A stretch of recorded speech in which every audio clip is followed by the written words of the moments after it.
स्वदेश तथा विदेशमा रहे बसेका प्यारा नेपाली दाजुभाइ तथा दिदीबहिनीहरू, नेपाल राष्ट्रका निर्माता, नेपाली समाजका समन्वयकर्ता एवं एकताको धरोहर श्री 5 बडा महाराजा धीराज पृथ्वी नारायण शाह आम नेपालीका निम्ति श्रद्धा तथा सदा स्मृतिका व्यक्तित्व भइबक्सिन्छ।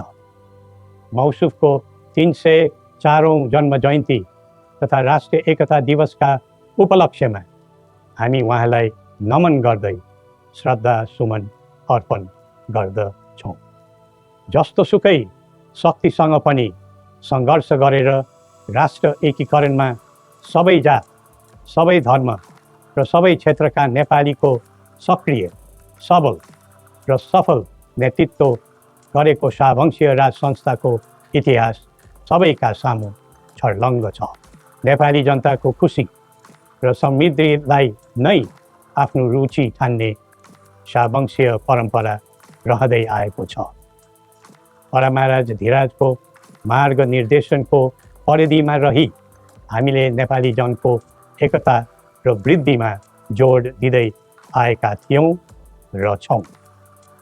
तर कालान्तरमा कतैबाट उत्पन्न अवाञ्छित भ्रमको चपेटामा देश पर्यो।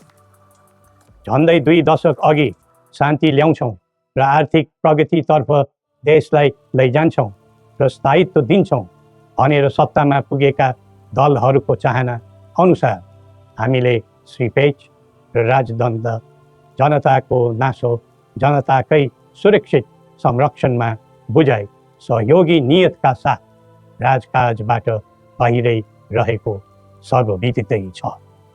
यो दायित्वबाट पलायन वा निषेधित राजनीतिका निम्ति कमजोरीको अनुमोदन थिएन, न त यो भावना आम जनतामा नै थियो।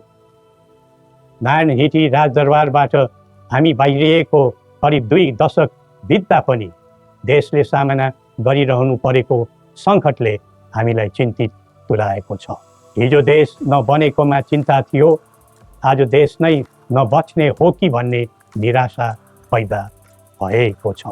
बडा महाराज धीराजबाट 22 वर्षको युवा अवस्थामै सुरु गरिबक्सेको एकीकरणको सफलता पछि आधुनिक नेपाललाई 4 वर्ण 36 जातको साझा फुलबारीको रूपमा चित्रण गरिबक्सेको थियो।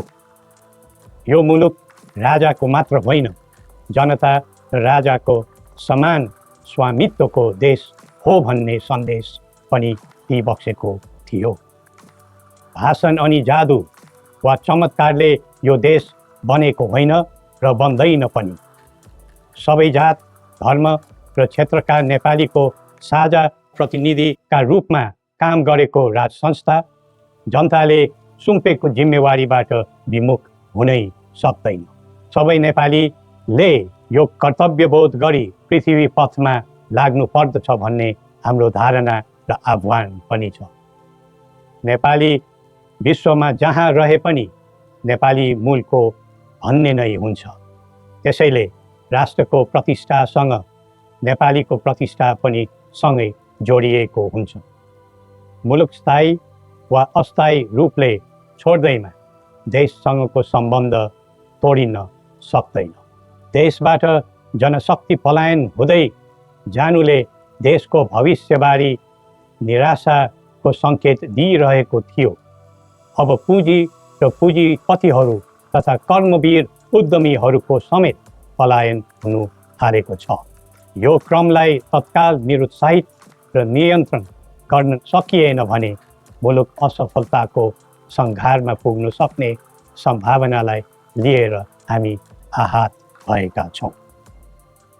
बडा महाराज धीराजबाट स्वदेशको पुँजी पलायनमा रोक लगाउनु पर्ने पक्षलाई महत्त्वका साथ जोड दिइबक्सी जनता सक्षम र बलिया भए मात्र देश बलियो हुन्छ भनी दिव्य उपदेशमा उल्लेख गरिबक्सेको छ।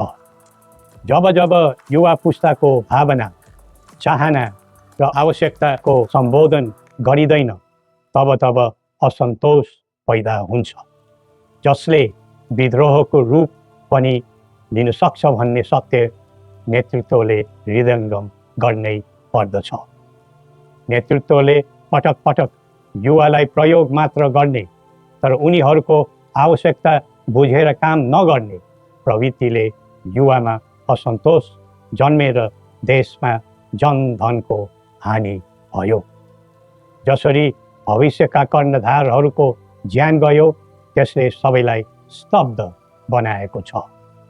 युवाहरूमा भ्रष्टाचारप्रति असहिष्णुता र आइटी प्रतिस्पर्धामा अग्रताको जोस देखिनु उज्जवल भविष्यको सङ्केत हुन्। तर उन्नतिको गन्तव्यमा राजनीति चुक्यो भने अल्छीको सपना मात्र बन्न जान्छ। स्वचालित व्यक्तिले राष्ट्रको हित खोज्दै जान्छ, परिचालित व्यक्तिले अर्काको मित खोज्दै हिँड्छ। राष्ट्रिय सहमति बिना निकास खोज्नु समय खेर फाल्नु मात्र हो। समुन्नतिको यात्रामा सबै मिलेर अघि बढौँ। नेपालको संवेदनशील अवस्था र बदलिँदो भू राजनीतिक परिस्थितिलाई बुझ्न नसक्दा हामी मित्र राष्ट्रहरूको विश्वास र भरोसा गुमाउने अवस्थामा पुगेका छौँ। असन्तुलित बन्दै गइरहेको परराष्ट्र नीति र व्यवहारले राष्ट्रिय हितमा गम्भीर असर पुगिरहेको समयमा दिव्य उपदेश र बौद्धिक दृष्टिकोणहरूको महत्त्व अझ बढ्दै गएको छ। कतिपय देशले स्वार्थको लागि कुनै न कुनै सुरक्षा कवच खोज्दैछन्।